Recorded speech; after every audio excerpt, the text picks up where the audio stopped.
First to pitch are social entrepreneurs who aim to fix the distance learning problems in the Philippines with their online education platform. Hey EJ, Moses. Hey John, nice to see you. Nice to see you. So EJ, you were with us back in season 2. That was 3 years ago. That was 3 years ago. You had your social enterprise, Akaba. I still do, actually. You still have it? For sure, okay. yeah. But you are here now pitching a different business. I've been in the business of creating solutions for social problems, and with COVID, a lot popped up, so we have something new and hopefully you guys will like it. Okay, so I hope that this idea bears fruit after your pitch today. So guys, good luck. Thank Thanks, you, John.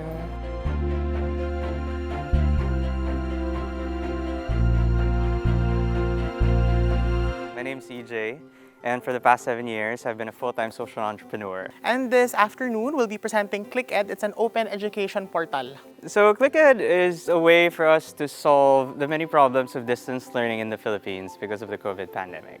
We need to understand that now there are digital platforms, and digital content should be what's driving education now. And the traditional business models aren't working. Having synchronous classes is not going to work because of our infrastructure and our domestic setup in the Philippines. With intermittent connection, you can easily get disconnected from a live class. So this is why we have ClickEd. And from a synchronous business model, we'd like to move to an asynchronous business model wherein, yes, we put videos on demand, but we take the next step further by implementing authentication technologies such as facial verification to make sure it's really the student. Let's implement some verification authentication tech already. When we can access the internet, it kind of works for all of us. But then for those who don't, then we have wireless local area networks to dispense this information through like maybe a 5-kilometer radius. And at the same time, depending on our industry partner, we can organize virtual classrooms and learning labs. And speaking of industry partners, we just partner with legitimate groups already. We're bridging their existing accredited programs and then making that a viable option online. So again, it's really simple. We want our students and our learners to learn through quality, pre-produced, pre-recorded content that's available on demand. And then we want to measure their knowledge by administering online-based examinations. Last is to verify, and I think this is very important. Again, it's not just about attendance, it's also about attention.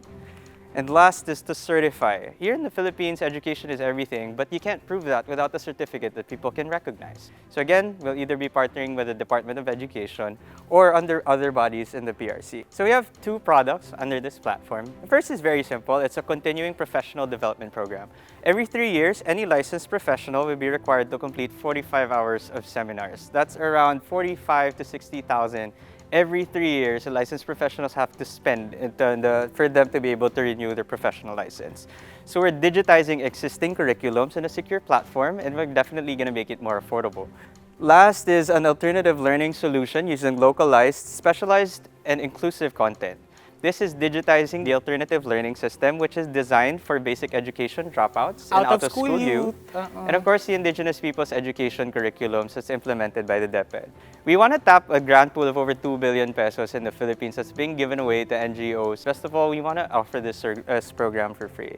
We'd like to offer the judges the opportunity to join us. We are co-founding shareholders, and we're giving 20% ownership for platform development at the cost of 2.5 million pesos. Or if you'd like to become a curriculum partner, we would ask for 3 million pesos with a profit share na 30% for all content under that curriculum that we produce and develop for perpetuity. We believe in moderating the greed and making everyone have a win-win situation. The world is changing, guys. And we're running the risk of people not being educated very well. And people are paying for this. Why can't we solve that? And we'd like to have you guys join us to help us solve it. Thank you. Thank you. Love your presentation. I think both of you make great partners. Thank you. And you talk about a topic that is highly, highly personal and passion of mine. I love teaching, so you're preaching to the gospel. Not many people know, but FWD actually we can almost say that we run a full-time learning institute, right? Because we, like many other insurance companies, we train thousands of people every year. So when I look at your solution, what I see could be potentially a differentiator. It's the monitoring part, the facial recognition part. We'll be happy to explore further with you, right? I think 2 areas. One is whether that part of the technology can be incorporated into our current learning platform. Or the other part is, you may have a very new way of teaching our agents. So Yes. in terms of content creation, we'll love to talk to you about that as well. Yes, definitely. Thank you very much. We would love that opportunity. That's pretty cool. You said the nonprofit will only happen after you make profit on the... Are those the stages? So since this is a shared platform, this can run parallel or this can run independently. And how we intend to fund that, for example, is for at least for this one, is to get seed money for at least 6 million. That's why you need to do the for-profit side first, so stage one, before you can... Because you need something to fund the ALS Yes. and the IP Ed, right? Yes. So how much of that is production and studio cost? So we've pinned down our production costs here, and we want to work with independent creator studios kasi. Yeah, so it's 400,000 pesos per hour of content.